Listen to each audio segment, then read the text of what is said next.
Good morning students, કેમ છો બધા? મજામાંના? તો હું સુસ્મિતા મેડમ આજે તમે લોકોના જે યુનિટ 4 છે માઇન્ડ બોડી મેડિસિન, તન મન અને ઔષધિઓ, એના વિશે જે છે આજે આપણે જાણશું અને એના વિશે ચર્ચા કરશું. તો ચલો આજે આપણે જે યુનિટ 4 છે એ એક્સપ્લેન કરશું. એના પહેલાં આપણે એના વિશે થોડી જાણી લઉં છું કે માઇન્ડ બોડી એન્ડ મેડિસિન.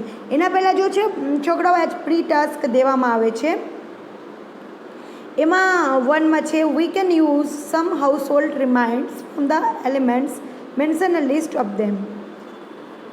એનો મતલબ એ થાય છે કે જે અમારા કંઈ ઘરમાં કોઈ આપણે કંઈ જે આપણે ડિઝીઝ હોય છે, કોલ્ડ, ફીવર, કફ અને ઇન્ડાઇજેશન્સ એમાં આપણે શું શું ઔષધિઓ લઈ શકીએ છીએ એ વિશે આપણે એક ચાર્ટ બનાવવાનું છે. મેન્શન ઇન ધ ટુમાં જો mention at the list 3 uses of this common plants in group. આમાં જેટલું પ્લાન્ટ છે એમાં તમે કેવા પ્લાન્ટ યુઝ કરો છો, કોમન પ્લાન્ટ્સ એનું નામ તમને લખવાનું છે. એમાં તુલસી, એલોવેરા, નીમ એન્ડ વસ્કા. ઓબ્વિયસલી અમે લોકો જે છે તુલસીનું પત્તા જે હોય છે એ બહુ સારું હોય છે આપણે ઉધરસ માટે પણ, તો એ આપણે સવારે લઈ શકીએ છીએ. એલોવેરા જે છે એ જેલ આપણે વજન ઘટાડવા માટે બી ને આપણે સ્કિનને સ્મૂથ રાખવા માટે ને મેડિસિન માટે બી આ કામ કરે છે. ને નીમ જે છે એ તો બેઝિકલી જે છે એ આપણે જે મેડિસિન છે, ઔષધિ છે એના માટે કામ કરે છે.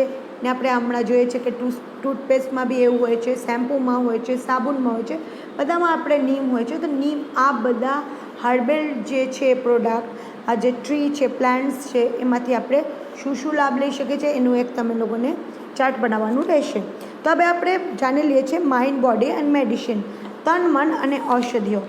ચલો એના પહેલાં આપણે એક ચર્ચા કરી લઈએ છીએ.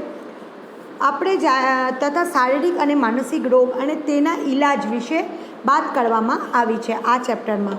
તો શારીરિક જે રોગો હોય છે એ જો મહાદશો જે હોય છે, બોણે પરિવર્તનો જેવા કે પ્રતિકૂળ ખોરાક તેમજ બેક્ટેરિયા કે વાયરસ જેવા હાનિકારક જમાનુથી તથા હોઈ શકે છે. આપણે જે બહારનું ખાઈએ છીએ વધારે એ જે ડાયજેસ્ટ નથી થતું હોય એના પછી શું થાય છે એ બધું આપણે જાણીએ છીએ આ ચેપ્ટરમાં.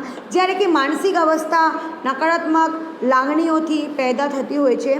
આજના આધુનિક યુગમાં માણસ ભૌતિક રીતે સુખી હોવા છતાં સતત તણાવ હઠેર જીવે છે, જેને લીધે તે માનસિક રીતે પીડાતો જોવા મળે છે. તો આપણી જે જીવનશૈલી છે એના જે રોગનું મૂળ કારણ છે આપણે જીવનમાં કુદરતી જે સ્ત્રોત છે જેવા કે સારો ખોરાક, પાણી, હવા અને સુખી કૌટુંબિક જીવન સાચવ્યા નથી, જેને કારણે જીવનમાંથી શાંતિ અને સુખ આપણે જે છે એ હણાઈ ચૂક્યા છે અને રોગનું પ્રભુત્વ બધ્યું છે.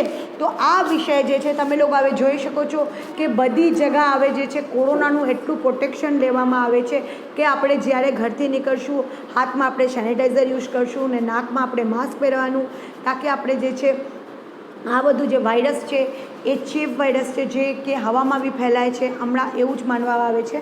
તો એ બધું ફેલાય છે. તો આ જે વસ્તુ છે આપણે કેવી રીતે હવામાં બધી રોગ કેવી રીતે ફેલાય છે એ આપણે જાણવું છું આ ચેપ્ટરમાં, અને કેવી રીતે એનું પ્રોટેક્શન એની સામે આપણે લડાઈ કરશું એના વિષય પણ ચર્ચા કરીશું.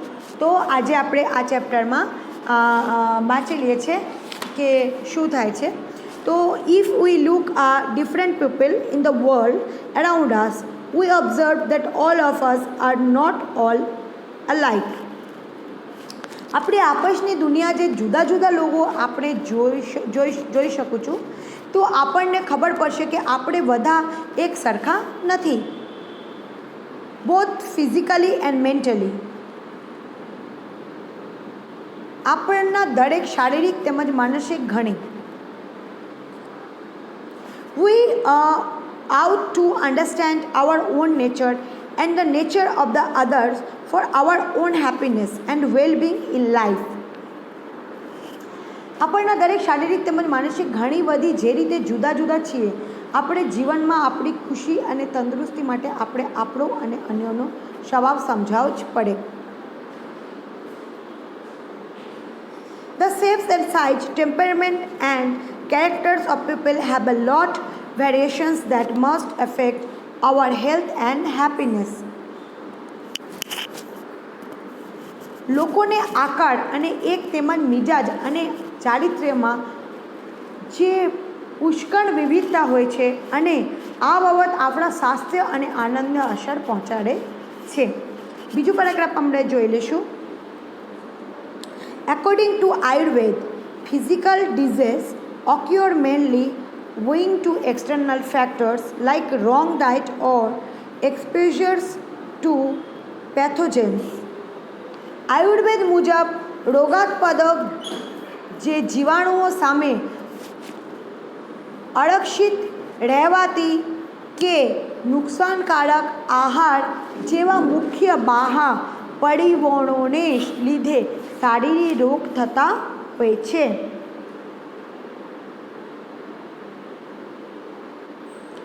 Mental disease arise mainly from internal factors like a wrong use of the senses and the increase of negative emotions. નકારાત્મક લાગણીઓ અને વ્યવહાર જ્ઞાનના અનુચિત ઉપયોગ જેવા આંતરિક પરિબળોનો લીધે માનસિક રોગ ઊભી થાય છે. We ought to develop the habit of positive thinking. આપણે હકારાત્મક વિચારવાનું ટેવ વિકાસવી જોઈએ. બધું આપણે હકારાત્મક સકારાત્મક સોચવું જોઈએ. જ્યારે આપણે પણ નેગેટિવ વિચાર કરશું ત્યારે આપણી બધી જ નેગેટિવ થાય છે. ત્યારે આપણે વિચાર જે છે, આપણે માનસિક પરિસ્થિતિ જે છે એ કદાચ આપણે નકારાત્મક ન કરવું એને સકારાત્મક જ રાખવું, તો જ આપણે જીવનમાં કંઈ આગળ વધી શકું ને કંઈ કરી શકું. એના વિશે આપણે પછી ચર્ચા કરશું. હવે જોઈ લઈશું.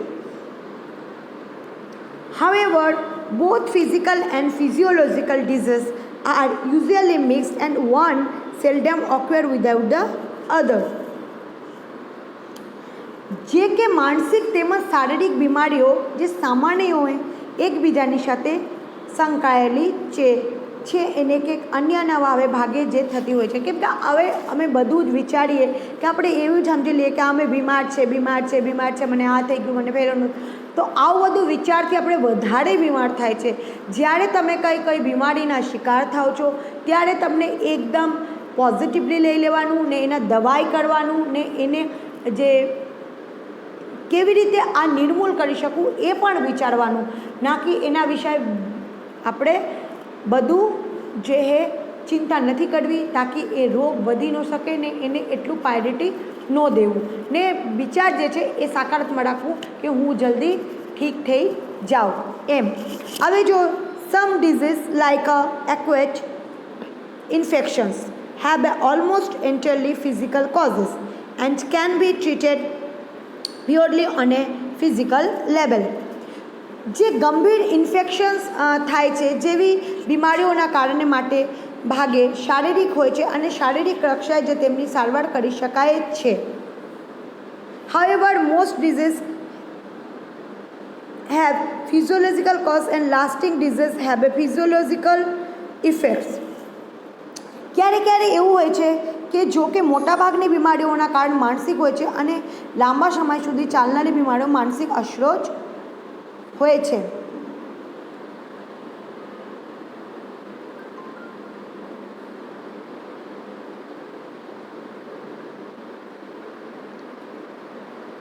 હવે જે છે which many result into physical troubles, they lead to dietary problem, strain the heart and nerves and weaken the physical body. ક્યારે પણ એવું થાય છે શારીરિક રોગ લાગણીઓને અશાંત કરે છે અને બુદ્ધિગ્રાહકને નવડી પાડે છે. તેમને જેને પરિણામે શારીરિક તકલીફો ઊભી થાય છે, તેનાથી પાચનને લગતી જે સમસ્યા ઊભી થાય છે, હૃદય અને જે ચેતાતંત્ર પર તણાવ આવે છે અને શરીર નબળું પડતું જાય છે. રેડી. હવે જે છે in the modern develop world our problems are mainly physiological. We have sufficient food. આધુનિક વિકસિત દુનિયામાં આપણી જે સમસ્યાઓ મુખ્યત્વે છે એ માનસિક છે. We have sufficient food, clothing and shelter which prevent us from getting most physical disease.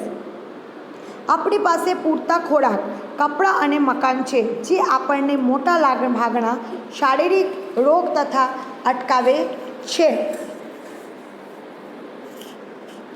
Which prevent from getting most physical disease, though most have to do no major physical problems, we still suffer from physiological unrest.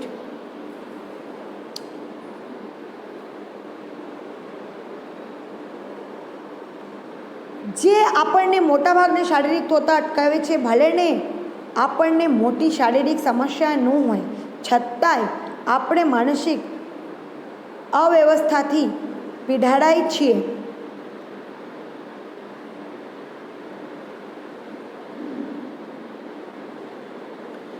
We still suffer this unrest may mean full and feelings of loneliness, but being loved and appreciated, anger, stress or anxiety, it can lead to the weakening of our physical energy and prevent us from doing what we really want to do. આ અવ્યવસ્થા જે છે, અસ્વસ્થતા જે છે, એકલતા, પ્રેમ કે કદરથી વંચિતા, ગુસ્સો, તણાવ કે વ્યગ્રતા જેવી લાગણીઓ તરીકે પ્રદર્શિત થઈ શકે.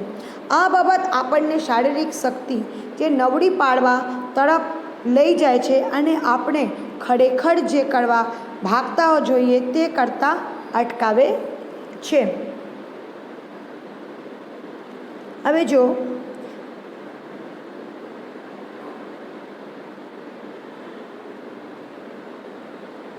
on our very way life breeds unhappiness.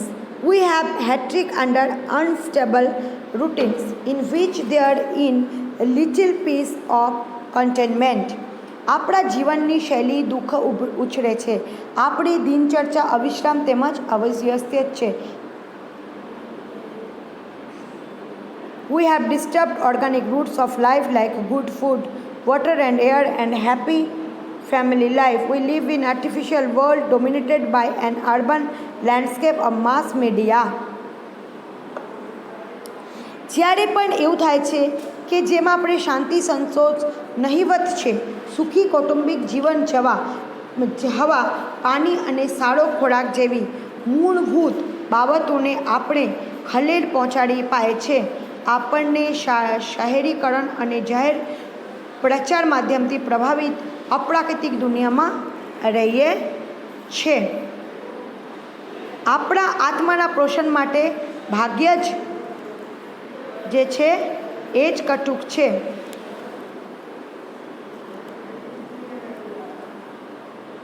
તો આ જે છે આપણે જે અનુચિત જીવનશૈલી છે, આપણે બહાર જઈએ તો જ્યાંથી આપણે પાણી પી લઈએ છીએ, આપણે જમી લઈએ છીએ, રાતભર આપણે જાગીએ છીએ, તો આપણા જે છે જ્યારે આપણા મેન્ટલી આપણા જે છે માઇન્ડ આપણા જે છે ડિસ્ટર્બ હોય છે ત્યારે આપણે કંઈ નથી કરી શકતા. એટલે આપણે જે આ જિંદગીમાં આપણે માઇન્ડને પહેલાં શાંત કરવાનું, તમારા મનને શાંત કરવાનું, તમારા વિચાર સકારાત્મક રાખવાનું, તો જ તમે જીવનમાં આગળ વધી શકો. નહીં તો તમે જે છે આ રોગપૂર્ણ જીવન જી શકો છો. તેના જે બીજું ભાગ છે, બીજા પાર્ટ છે, આપણે બીજા લેક્ચરમાં જોઈ લઈશું. તો આજનું લેક્ચર ત્યાં જ પૂરું થાય છે. એમાં તમને હું આજે ટાસ્ક આપું છું, પ્રી ટાસ્ક 1 and 2. પહેલાં જે છે એ આપણે જે ઘરમાં આપણે જે કોલ્ડ, ફીવર, કફ એન્ડ ઇન્ડાઇજેશન એને થાય છે, બધુંમાં આપણા માટે જો એલોપેથિક મેડિસિન શું યુઝ કર્યું છે, આયુર્વેદિક મેડિસિન જે લઈએ છે એ શું યુઝ કર્યું છે, એને એક ચાર્ટ બનાવવાનું છે પોતપોતાનું મેળે. પછી